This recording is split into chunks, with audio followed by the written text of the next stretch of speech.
Okay, so today we're going to do a follow-up video on some footage of us doing some rattle can spray paint on an expensive rifle from a project on an earlier date. And I'm going to use the opportunity to take you through my Knights Armament rifle. This is a Knights Armament SR25 APC, Advanced Precision Carbine. This is a 16-inch 308 Knights Armament Kac AR-10. So you can see here I decided to do a vibe check with the coloration. Very expensive gun. Trying to find the fit that I want. I previously had it kind of more of a rattle can green, tan, black job. Did kind of a monotone, just kind of that flat FDE, flat dark earth taupe color to see how I like it. Cleaned up the optics. Kind of like the vibe it's given now, and probably send it off to get cerakoted in the future. So we'll see what I decide to do in the long run. But for now, this is absolutely good enough for who it's for to see how I enjoy the color without changing my mind. I tend to change my mind a lot on color and fitment with firearms. The one thing I don't change my mind out a lot is kind of brand choice and quality parts. So I'll take you through my setup, my SR25, my APC, and show you why at least tell you why I've chosen the things I've chosen. So we'll start off. Nice factory magazine, empty magazine. Clear the rifle, clear chamber there. See, it does have the factory Knights Armament carbon cutter bolt. That bolt has the grooves cut in it to break up carbon. Got our manufacturing marks there, the rifle 762 SR25, Knights Manufacturing. I was very fortunate to be able to source one of these rifles at a reduced cost, actually. With that, I like Magpul furniture for my rear, so I have this is their DTPR stock that kind of replaced the CTR stock. It's got a better fit for a precision rifle or a precision DMR style gun. It's got a flat here to place a bag under, and it's got this kind of aggressive angle you can put your cup your offhand on when you're in the prone position. This collapsible mil-spec carbine stock collapses all the way up. Pretty good fit there. Fitment on the back of this AR-10 mil-spec tube. Knights does have the kind of the gray graphite lubricated tubes, which look really cool. I like that vibe. Just a simple Magpul K2 polymer grip, also an FDE. These two are Magpul FDE, and this is kind of that 50 shades of FDE look where I've got some varying manufacturers FDE. The paint utilized, the rattle can paint utilized, is a Krylon tan camo. They're Krylon camo tan. Moving into the only internals I changed on the rifle that aren't factory, I opted for the Geissele supercharging handle. Not the airborne style, the full size. I just prefer Geissele's ambi charging handle over the Knights. I also swapped out the Knights factory, about a 4.5 two-stage trigger, 4.5 pound two-stage. Nothing wrong with the Knights trigger. Actually, selling it just helped me recuperate some of the cost of getting this rifle, even at a reduced, even at an MSRP-ish cost. And I'm also a big fan of Geissele triggers. So I went with a Geissele. This is just a standard SSA. As our cool overpriced Knights banner decides to fall down. Throw that term around overpriced. I don't really necessarily think overpriced, but I do think you just pay you pay the KAC, the Knights tax on the secondary market. Very crisp break, a little bit crisper than the Knights trigger, nothing quite like a Geissele. Do not recommend going any lighter than about 4.5 pounds on a large frame gasser, i.e. 308, 762, 6.5 Creedmoor, any calibers of those nature. You're really opening yourself up for bump fire with the increased recoil if you have that SSAE trigger in there. That's about a 4 pound. You definitely want to stick with about that 4.5 pound SSA base trigger. Don't go as low as the SSAE. I have installed SSAE triggers in large frame gassers before, not this particular rifle, and have had bump fires. So stuck with the SSA in this trigger.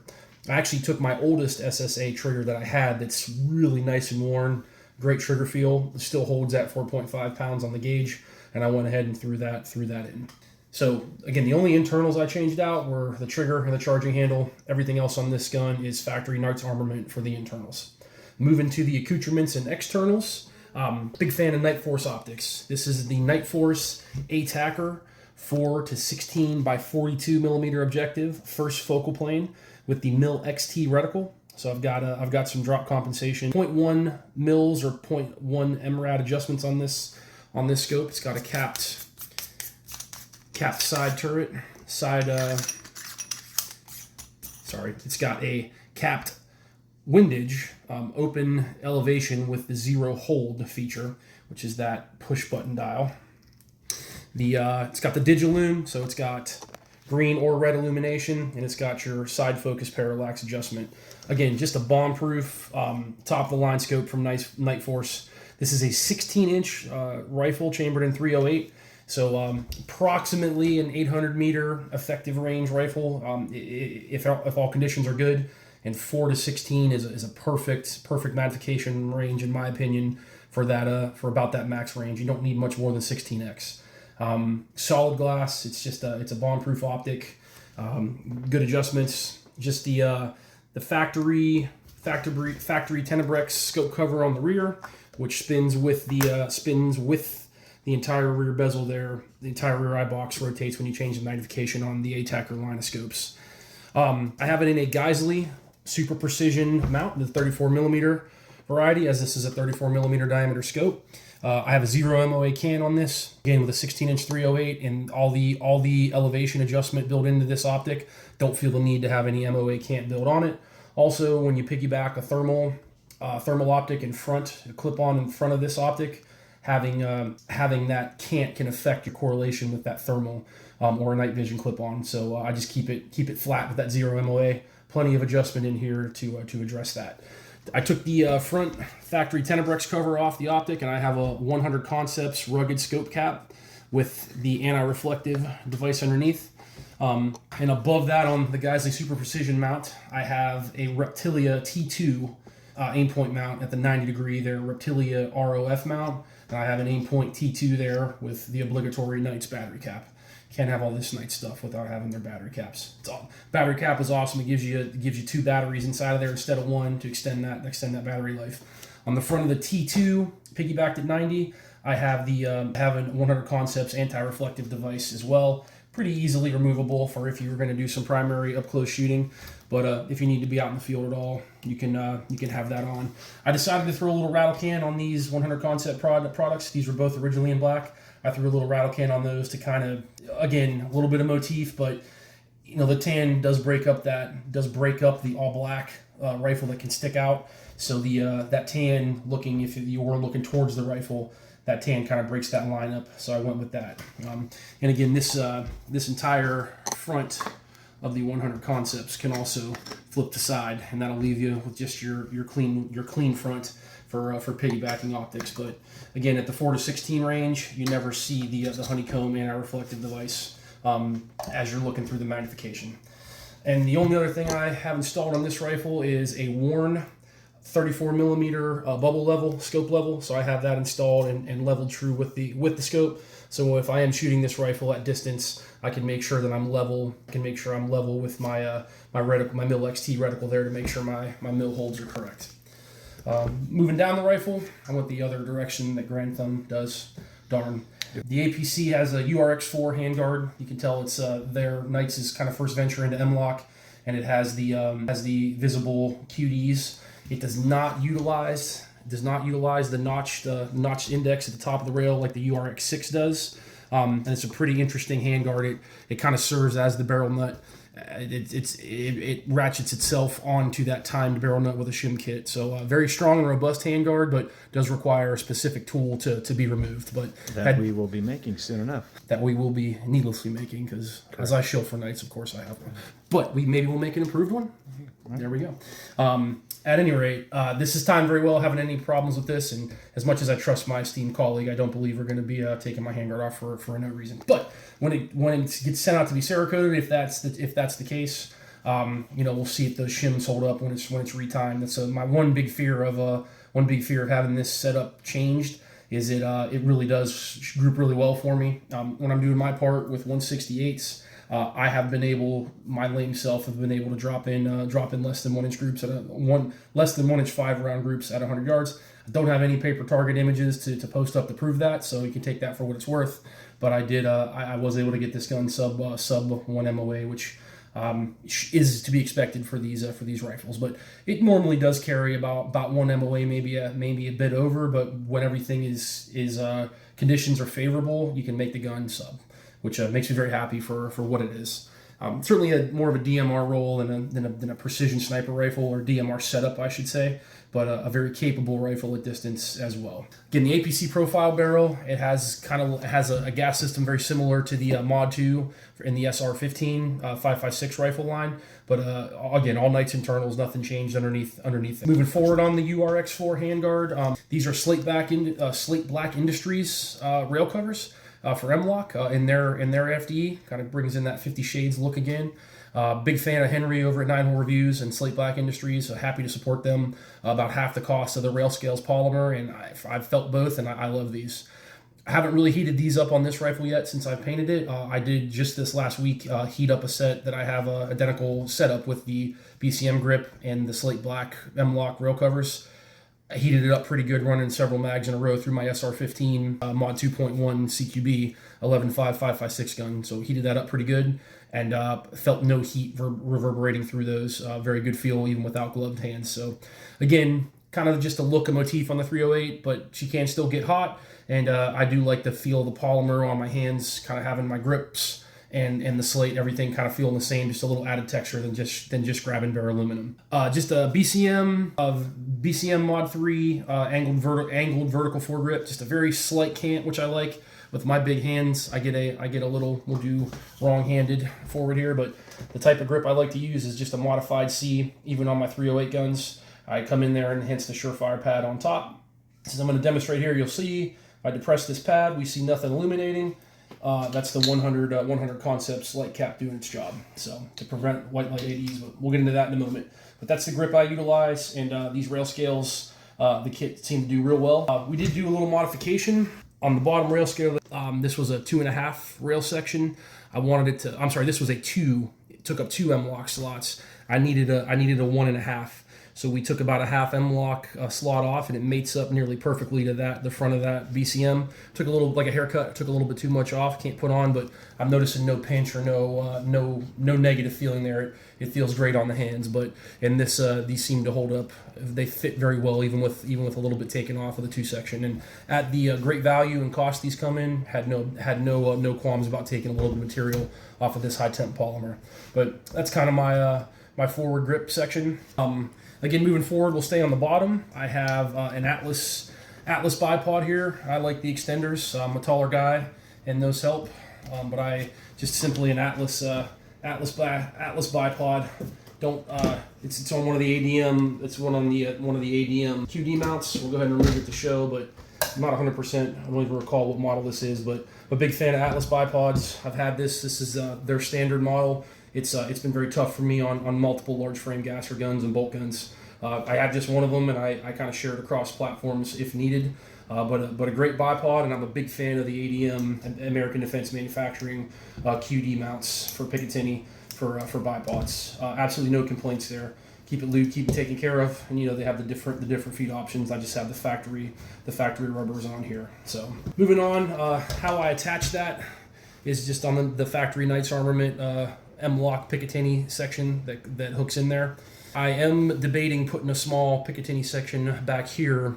I have an extra Knights section. I was debating putting one back here for tripod clamping. I know the Arca is all the rage these days, but talking to the guys at Knights, they actually prefer just bolting those tripods directly to Trijicon.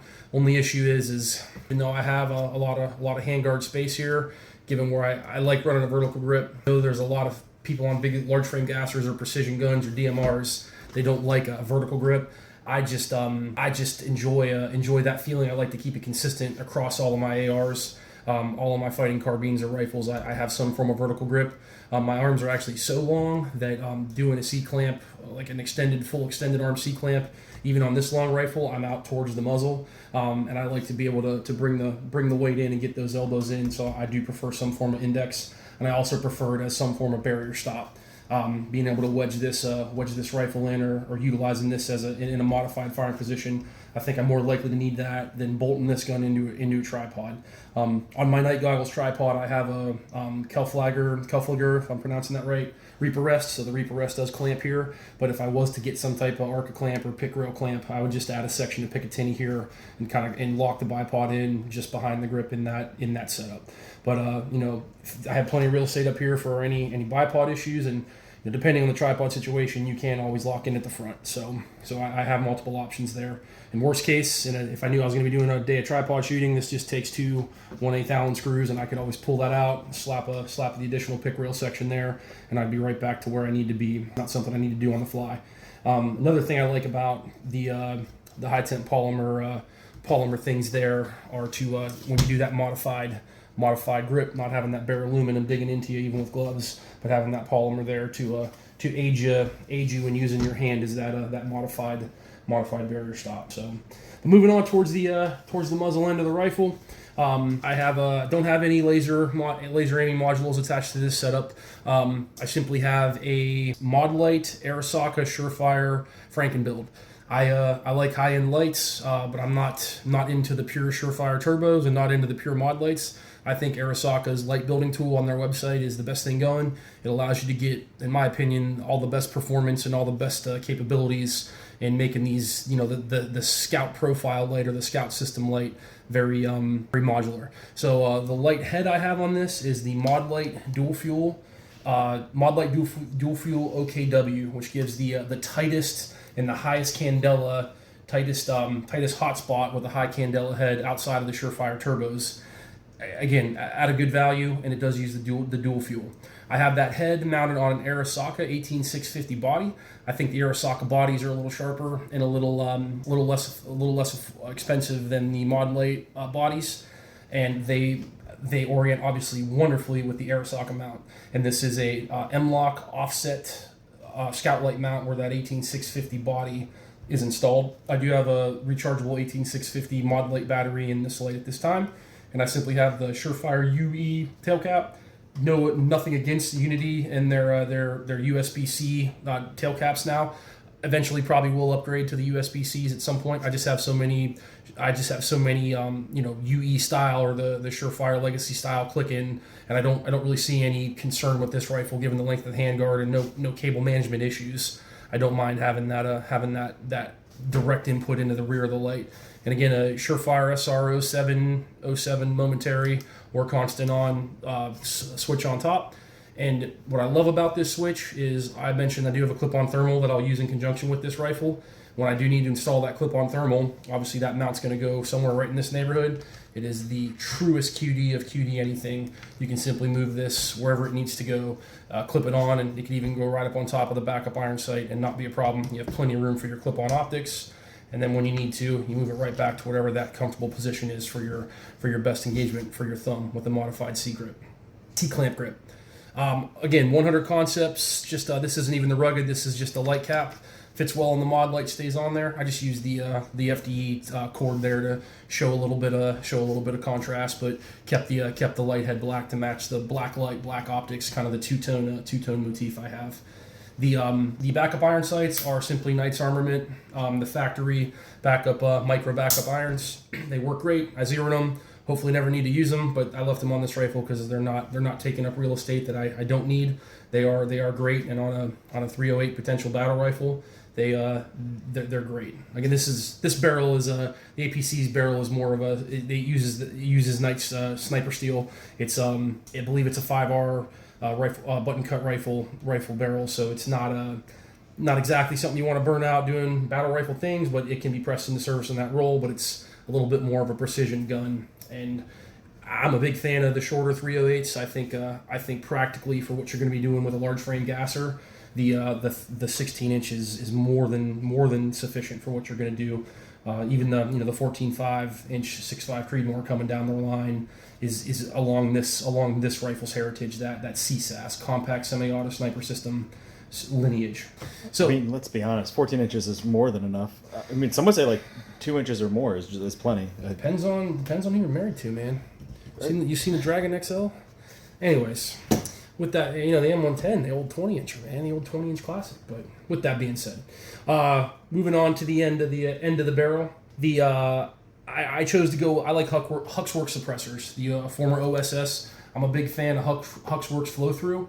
I'm simply going to tell you the reason I chose to go with the Huxworks flow through cans over the Knights Armament suppressor series. I was at a crossroads when I was sourcing these guns, debating which suppressor line I was going to go with, and it's simply a weight savings issue.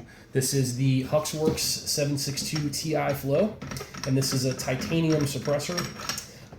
Again, they say professionals use steel cans. For high volume of fire 5.56 stuff, I am a fan of the steel cans. But for kind of one can to do it all, this 762 Ti Flow checks a lot of boxes. It's significantly lighter weight, and in my humble opinion, and according to Pew Science, significantly quieter than the Knights Armament, their newest PRT suppressors of similar size. Yes, these are, when you find them at street price, these are significantly less expensive than the Knights cans, but they're exponentially lighter. Knights does all their 3D printing is all 3D printed Inconel steel. This is a titanium printed can, and for a system I'm already trying to keep relatively lightweight by going with the 16-inch over a longer barrel large frame gasser. Choosing this, it is heavier than a Scar, but it's significantly lighter than the HK 417 MR762 builds. I'm trying to keep this as light a weight possible. I don't want this to be only a bipod or tripod rifle. I want this to be a man-portable, maneuverable gun. Another reason for that vertical grip, so when you're carrying it in front of you, you have a reference point to help keep some of that weight off your shoulders or move it quickly when it's slung. And of course, to utilize the 762 Ti suppressor on the Knights Armament rifle, I went with the Knights Armament flash. I went with the Huxworks. You have to utilize the Huxworks flash hider. Interestingly enough, the Knights Armament SR25s do not have a 5.8x24 threaded barrel that's your standard 308 thread pitch. It's actually the military thread pitch that's utilized on the 338 guns and the bigger rifles like your Barrett MRADs with the heavier caliber. And that thread pitch escapes me at the moment. Fortunately, at the time I purchased this rifle, and I decided to go with Huxworks, I made a phone call to Huxworks. Can't speak highly enough about their customer service team at that company. I think Hux does a great job, and they had actually produced a small batch of these muzzle devices for the thread pitch, specifically for the Knights Armament rifles, and that was going on 3 years ago now. And at the time I made that purchase, the Hux staff advised me there was only a few left they had sitting around, so they were able to send me one. But I'm fortunate that I have that muzzle device.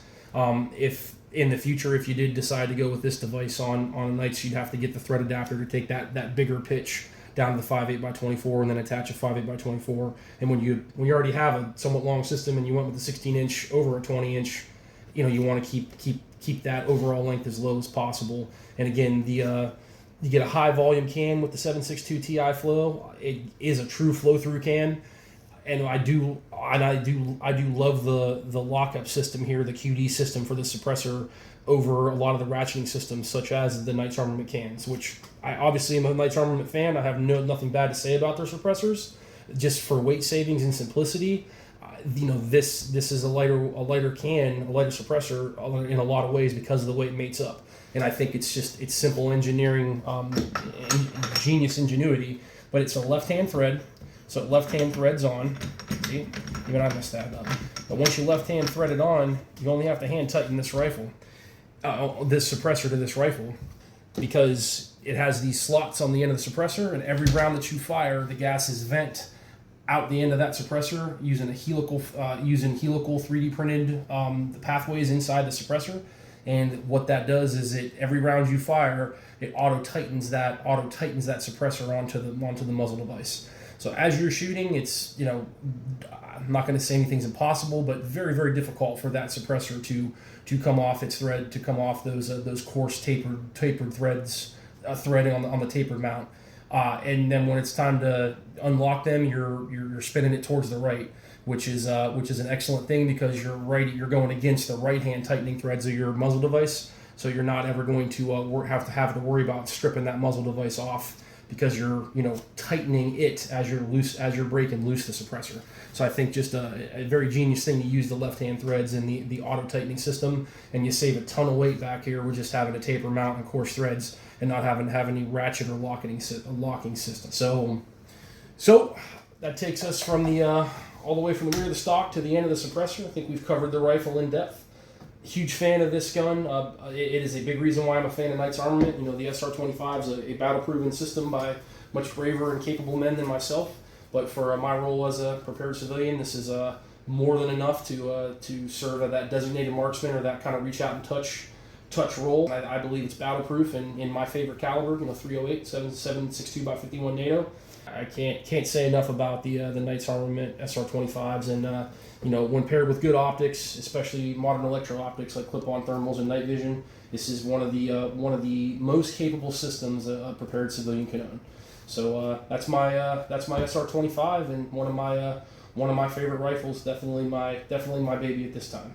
And we'll see if the tan keeps me satiated for a while, and if so, we might do an update video down the road. Might send this to D. Wilson Manufacturing. He does good cerakote work and is very familiar with Knight's Armament. So if I do have D. Wilson, I trust he's gonna retighten that handguard to factory spec to retain that accuracy. I hope I get so. But thanks for tuning in. Just let her fall down there. As my esteemed colleague fixes this, we'll see if we need to edit it out. No. Bro, you're cucking for nights, dude. You said you never would. You know what? There's a reason I got a chair in the corner. Oh, the glorious throne. I digress.